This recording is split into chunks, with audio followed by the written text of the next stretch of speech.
ये किसको ब्लेम करती है? Rosaldo she blames capitalism. कैसे?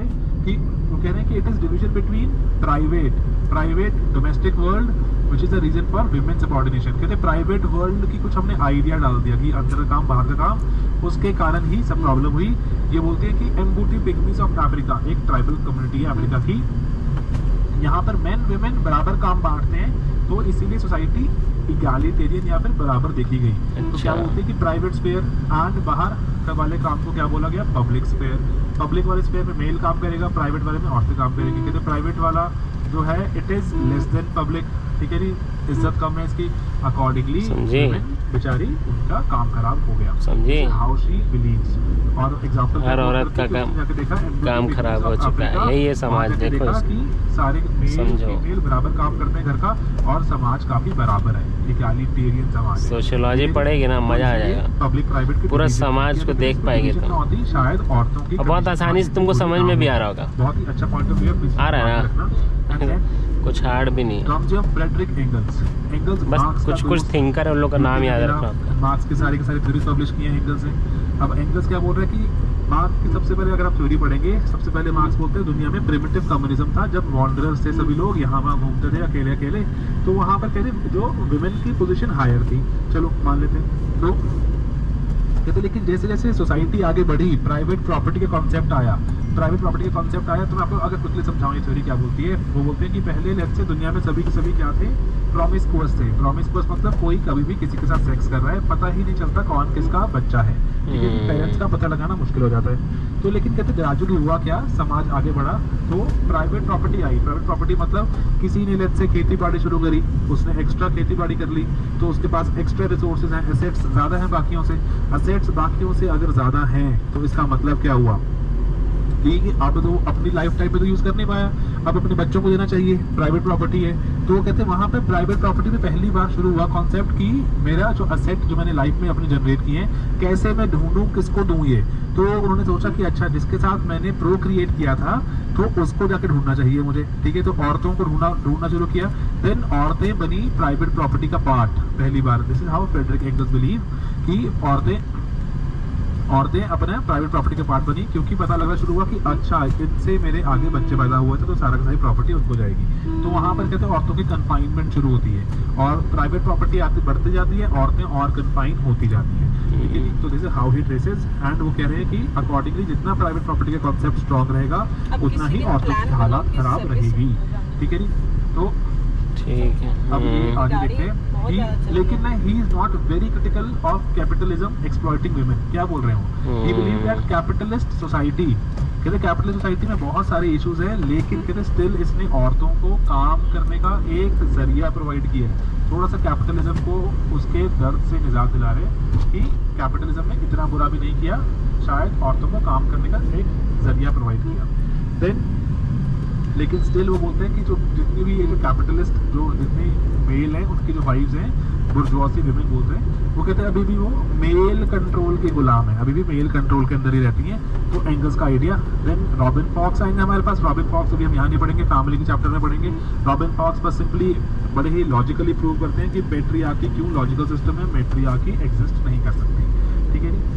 फैमिली में पढ़ेंगे why patriarchy is widespread then matriarchy, कि पुरुष प्रधानता क्यों रहेगी, मेल फीमेल प्रधानता नहीं हो सकती, ठीक है। लॉजिकली कुछ असम्पशंस लेके प्रूव करते हैं, ओके। देन हार्टमैन आती है। हार्टमैन शी सेज कि कैपिटलिज्म एंड पेट्रियार्की काफी आपस में जुड़े हुए हैं, लेकिन कह रहे हैं थोड़े से ये एंटागोनिस्टिक भी है।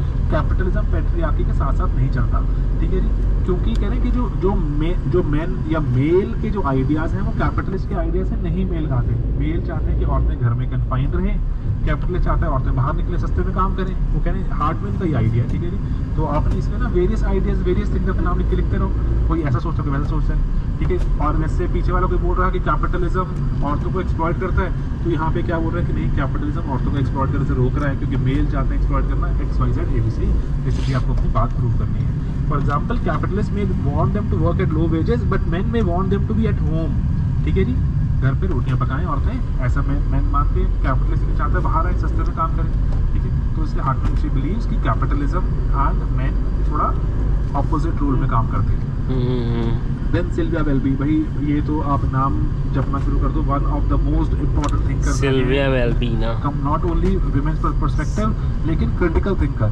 तो Sylvia Welby, Shulamith Firestone, ये आपने 2-3 नाम याद रखने, जेंडर में पक्का कोट करने, नाइला कबीर, करुणा अहमद तो आएंगे ही आएंगे। ओके, इन्होंने किताब लिखी थ्योराइजिंग पैट्रियार्की, नाम ही कितना सही है किताब का।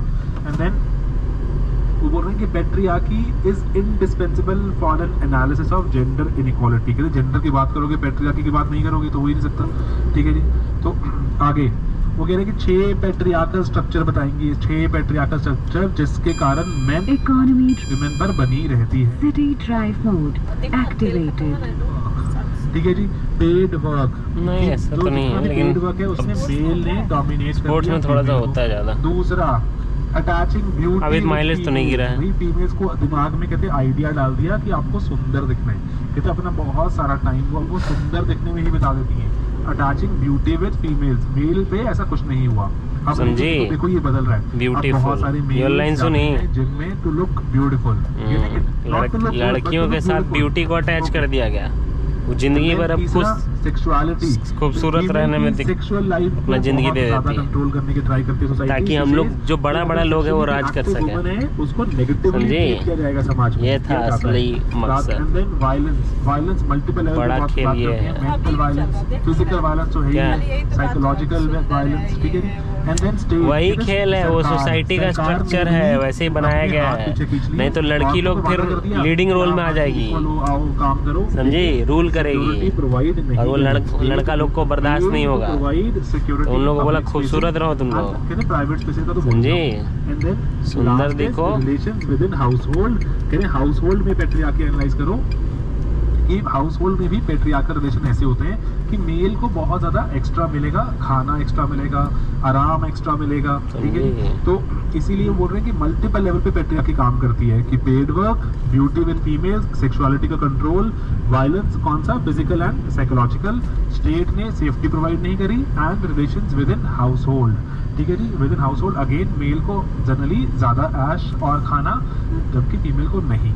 ओके, सिल्विया वेल्बी का ये बहुत ही अच्छा एक पर्सपेक्टिव है ऑन पैट्रियार्की इमेजिन करने में। ठीक है जी, ठीक है, अपना नेक्स्ट एक करते हैं यहाँ पर, एंड करते हैं यहाँ से नए रिलीजन की बात करेंगे। रिलीजन के चैप्टर में हम